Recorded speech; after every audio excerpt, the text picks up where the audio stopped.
Hi, it's Deanne. I hear many versions of this same question. Something like, I know what I'm supposed to do.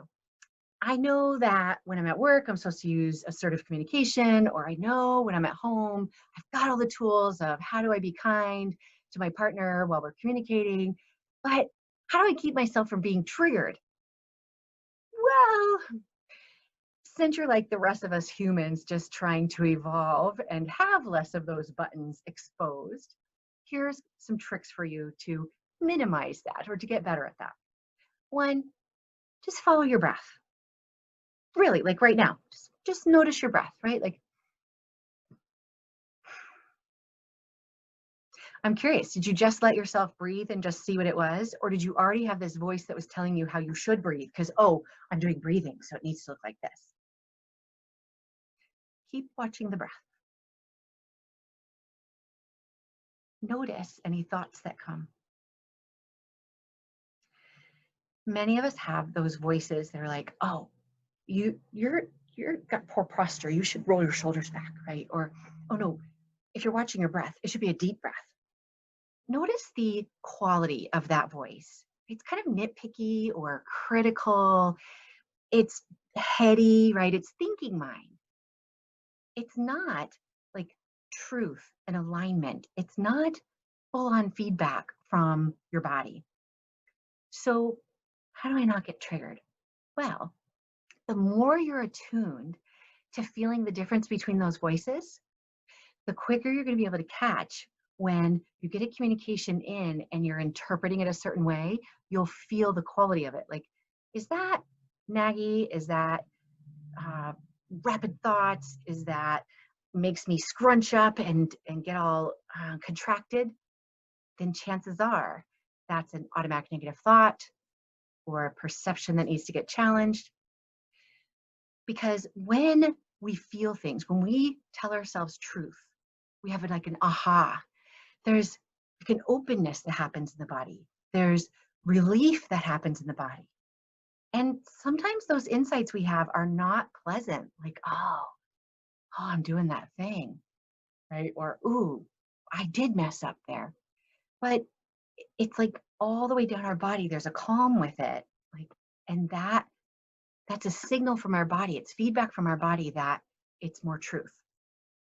So when you do some kind of daily practice, maybe you only do 1 minute of mindfulness throughout your day.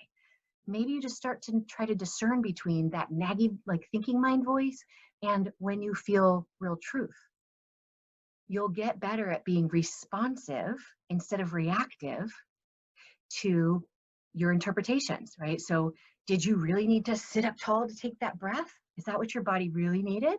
Or was that just because that was a should from your thinking mind? The way we get triggered less is to be attuned. That may mean that all through your day, you're doing a ragdoll dance between every activity. Or maybe you're doing a container practice, after each task or block of time that you do. And these are in other videos, so I'm not going to go through them all, but the container practice, closing everything down so you can have focused attention on what you're doing right now. Because then there's more of you present with the task at hand, and you're more likely to start to catch things that would trigger you, right? Like interpretations or tension that's building or overwhelm. You've got too many YouTubes open, right? Like you're thinking about too many things at once and overwhelm is coming. The more attuned you are, the more you'll catch these things sooner and be able to make a conscious choice of what to do about them. See, conscious choice. When we feel overwhelmed, sometimes what we'll do is slip into old habits like push harder, yell louder, get busier. When we know productivity is affected when we're in that frantic mind, right? We are far more productive and make less mistakes when we're coming at it from a mindful position.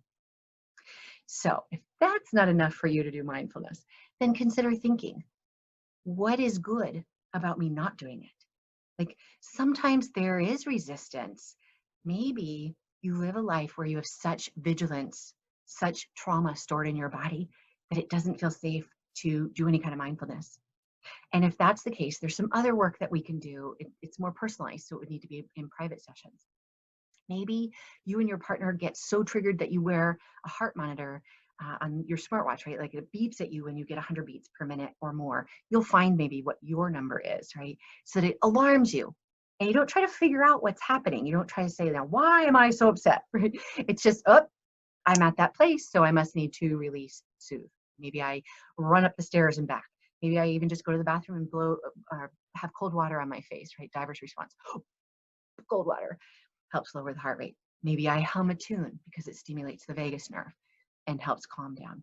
So you just go right into action to be responsive to the feedback you're getting from your body, which will put you back in that state of mind where you're back to attunement, right? You're more clear about what is happening. You can see things for what they are instead of just being triggered and reacting. Okay. If you feel like that's not enough for you, like you've done all those things and it's still not enough, then there's another process where we get to know the part of self that's getting triggered, right? We really lean into it, we hear its story, and we start to understand the vulnerability of that part. Maybe it has some wisdom to you. Like maybe I don't want to do that assertiveness at work because that other person got fired, and maybe I think I'm going to get fired too if I speak up, right? Or whatever it is, it often has some wisdom, and then that part can get mentored to update the software or update your thinking so that you no longer have to get triggered into thinking, I have no choice, I have to keep my mouth shut, for example. Okay. So try those out. If you feel like you need more, then book like a 60 or 90-minute appointment and I'll walk you through really becoming friends with that part that's getting triggered and being able to mentor it to shift it that way instead.